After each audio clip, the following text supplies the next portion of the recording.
Well, here runs the Eurobandit here once again, and it's pretty much time for a new stereo collection update video because it's been a few months, so I figured it's pretty much time. As usual, I'm gonna start with the things that I don't own anymore, and then I'll show my main setup, and then we'll move on from there. The Technics ST-C01 stereo tuner is now sold. From my pile of 29 cassette decks that I bought from February, I sold the Philips N2511 stereo cassette deck. The Akai AA1175 is now sold at this spring actually. From the same pile of 29 cassette decks I sold the Toshiba PC G33 and the Sharp RT350. The L-Page FL5100 is sold as well. The Technics 631 stereo cassette deck is also sold. The Kenwood KA1500 stereo amplifier is sold. The Pioneer SX434 stereo receiver is sold as well. In that pile of 29 cassette decks there was a Sony which was incomplete both inside and out. Well, unfortunately that one ended up being thrown away in the dump, so because I wouldn't have sold it either way because nobody wants an incomplete cassette deck. So yeah, it was incomplete both inside and out. A lot of components have been missing, so had no belts. However, I took the VO meters and a few screws and some small parts out of it, like springs and whatnot, and then had to go to the dump, unfortunately. And here's my current main setup. This is a Hitachi SR604 stereo receiver made between 1979 and 1980. This is actually a dump find, not by me personally, but it was sitting on top of a furniture together with the Sony cassette deck. This thing has been recently cleaned, both inside and out. Of course, I deoxidized the pots and switches and looped them as well. And I cleaned the faceplate and it's now nice and clean. Still the same speakers, the Z3 EM12s, one on this side and one on the other side. Currently no cassette deck because I've been trying out a lot of them, so I don't really have a cassette deck in my main setup right now. And the same turntable, Pioneer PL510A direct drive, very good turntable. All the cassettes have to be cleaned and whatnot, placed somewhere else. Apparently this cassette holder isn't enough. Still got the Akai 4000 DS reel to reel. Don't think I'll ever sell it, but I never used it ever since I purchased it. And still got this Technics, what's it called, M65 direct drive cassette deck that I bought a few months ago. It's a very good cassette deck. And as you can see, I bought yet another shelf. Apparently I started getting more and more things and I couldn't really move inside of this room anymore, so I just had to reorganize everything, so just had to buy another shelf. So we'll start from the top to the bottom. I still couldn't get all my collection on this shelf, unfortunately. This is a beautiful Optonica set that I bought this winter. I think it was in February if I remember correctly. One owner obviously. It's either been purchased brand new in 1981 or 1981 was the year where it was last used, because, you know, I bought it from an elderly couple, but it's mint, it's beautiful. The amplifier is a Optonica SM1616, the cassette deck is an RT1616 and the tuner is an ST1616. So these things were meant to be together. Still got this Akai UC-U2 little amplifier. Planned to recap it, but didn't happen. Maybe sometime in the future. Still got the American imported Marantz 5220 stereo cassette deck. Still got the beautiful Akai GXC 730D auto reverse stereo cassette deck from the late 70s. Don't think I'll ever sell this one either. And this is pretty much what I got left of the pile of 29 cassette decks. The majority of them have been tested recently. I did try them out. Almost all of them apart from the incomplete ones.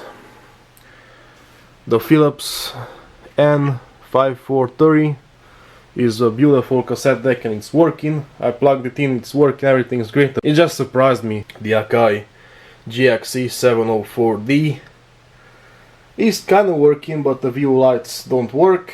the feet are missing and the motor has to be cleaned out and lubricated because it's squeaking. The Akai CS707D has a big problem when I turn it on. One of the view meters is bouncing and nothing else is happening.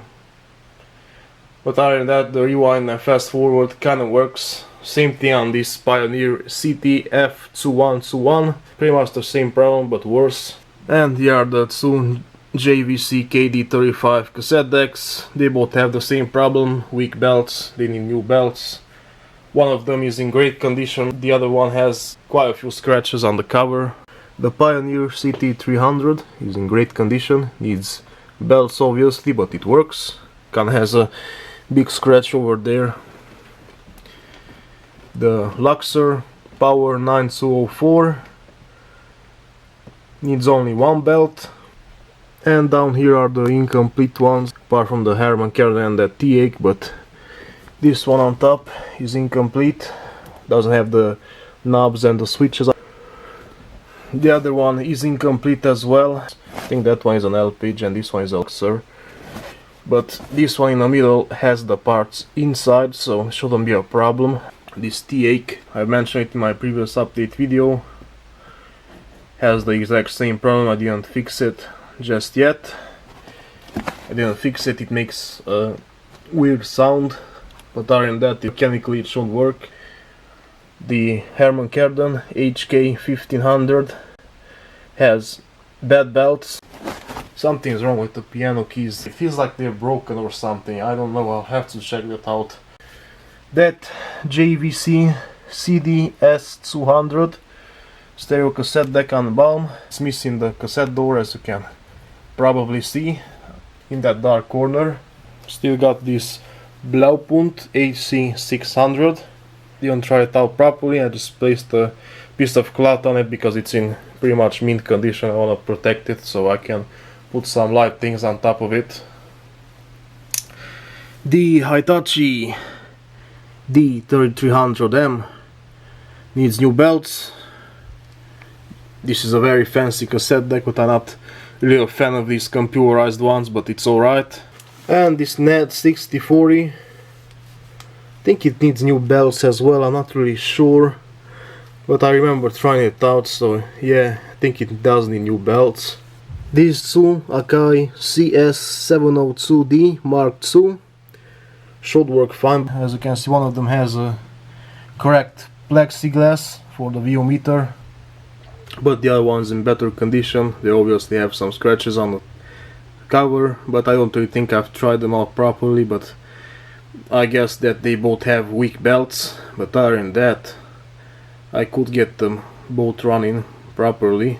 Still got another Akai GXC 730D, exactly the same as this one right here, although I bought that thing a few years ago, and this thing has been a part of the 29 cassette decks that I bought.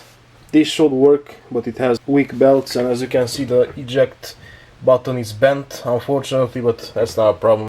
And this bad boy right here is a Sankyo Std 1800, also a part of my 29 cassette decks that I bought in February. Now, I just tried this thing out not so long ago, and it was all fine, it was working. The view meter lights didn't work, but I just put a cassette in it just to try it out, and it did play the music, and all of a sudden it started smoking like crazy and it stopped working. So this thing is pretty much done, unfortunately. So I think I'll sell it for parts, I guess. That's pretty much all I got from my 29 cassette decks. As you can see, most of them are still here. I did sell only a very few of them. Didn't sell much this summer because I've been busy with my cars and whatnot. This is a Pioneer SA5500 Mark II from around 1976. I recently purchased this thing. Basically, someone found his father's setup in a basement or somewhere and nobody wanted to have it, so they put it on sale, which is very typical. So from what I know, this thing has been purchased in 1976 with a cassette deck and a tuner, although they've been sold separately in separate auctions, and I wasn't really interested about the cassette deck or the tuner. According to the seller, it hasn't been used in the last 15 years, but I think it's fine. It's almost in mint condition. Down here is a beautiful radio. It's a Grundig that I found at a thrift store not so long ago. I've paid about 30 euros for it. It's in great condition, although it has some small scratches and you know the lacquer doesn't look as great, but this thing can be restored and it can look as if it was brand new. It's pretty much complete, all the knobs and buttons are there. The model name is Type 4066S, something like that. Made in Germany for the Swedish market, obviously, but the model name is 4066. It's from around 1958, if I'm not mistaken. It does have tone controls and all that. It's nice and fancy, and it has Swedish lettering, like all the city names and all the commands are in Swedish, because before globalization, when they made a TV set or radio or whatever for a certain country, they had to have the lettering in their language rather than English like it's nowadays. And according to the thrift store it works, but they didn't really have an idea what they were doing, because it doesn't really work. The knobs feel like they're disconnected or broken, because if I turn the volume or the tuning knob, they don't work, nothing happens. Right, I almost forgot to show this cassette deck. It's an Akai CSF14, another one of my 29 cassette decks that I bought in February.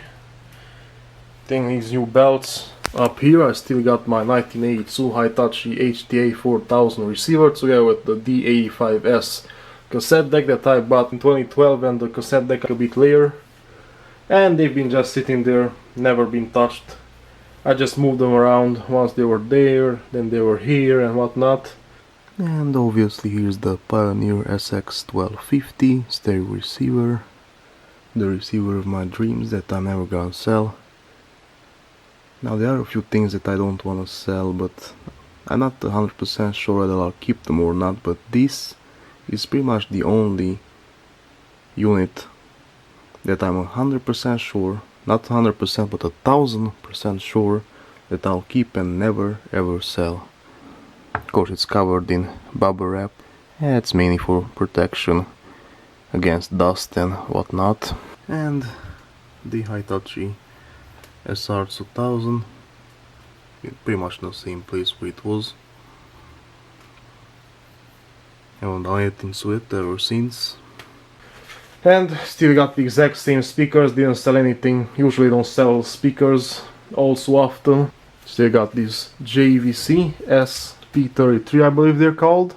The other one has duct tape on it because the plastic clips are broken. These things have been my very first decent speakers that I bought in about, I don't know, 2012 or 2013, something like that.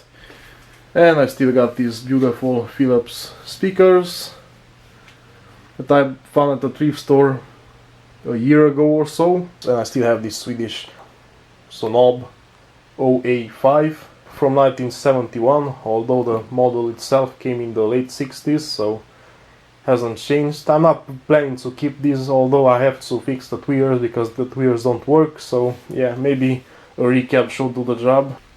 Not so long ago I found this pair of Photon speakers at the thrift store.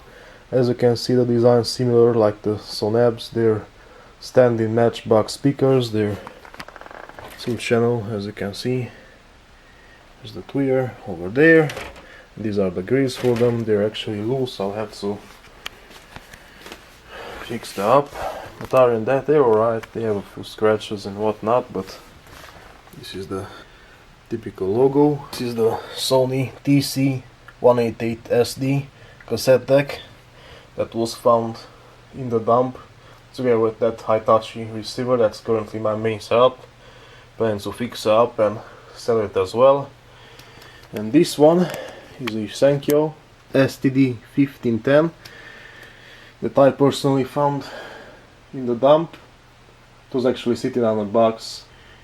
One of the door hinges is broken, so as you can see, when I eject it, I have to pull it up. So that kind of sucks and it doesn't stay in place properly, but I think it can be used. I guess that's the reason why they dumped this thing, but it's a great little cassette deck that I'm planning to fix. If it will work, then I'll probably make a custom hinge for a door, I don't know, we'll see. And I still got the Philips radio over there, didn't really do anything to it, I just tried it out and just left it sitting there, and as well as my Sonic's AS270 speakers. Here's the Fisher boombox, didn't sell it yet. I still have it. Didn't do anything to it ever since then. The only thing I did to it was remove the entire cassette compartment out of it. Nothing else has happened since then, and if you're really wondering why I did that, that's because the molds were shot. They sounded awful and the belts were all deteriorated and, you know, no good. These things are very crappy quality, these boomboxes. And a while ago I found these headphones at the thrift store. These headphones, I don't know what brand this is. First I thought that they were Sansui's, but I was wrong, but they are made in Japan, so at least that's great. They sound great, the quality is impressive. Not a lot of modern headphones sound that great as these beautiful ones do.